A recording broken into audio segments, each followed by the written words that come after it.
So what is up sa inyo mga kaibigan? So, good morning. So welcome back dito sa Kios TV. Nandito tayo sa somewhere in Pasig. Yan. Dito tayo ngayon sa tabing dagat.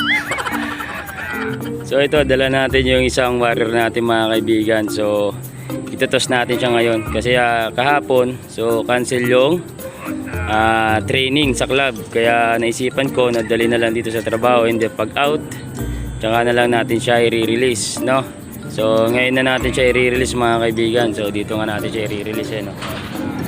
So maganda yung pag-release natin dito. So maluwag, no? So pipesto lang natin siya, then papagpapahinga lang natin onte, and then i-release na natin mga kaibigan. So ayan mga kaibigan, so pinesto na natin. Maya maya i-release na natin. So mag time check muna tayo. So time check 9:57 ng umaga, no? Medyo tanghali na. Yan, dito yung era na pag-releasean natin, no? Sa Riyaya, Quezon sana yung bitaw ng training kahapon. So ayun nga kasi nag-advise sa GC.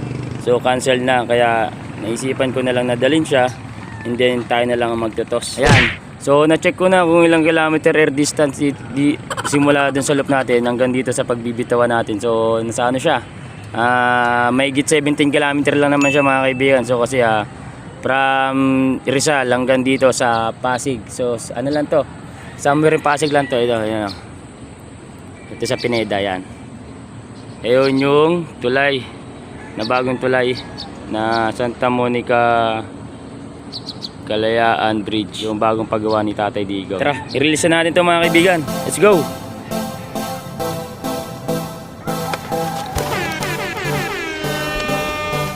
Ayan siya.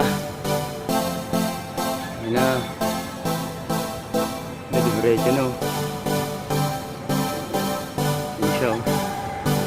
Ayan mga kaibigan. So, parang iikot pa yata.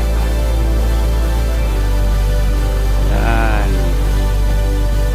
Yan na, dumiretso na. So,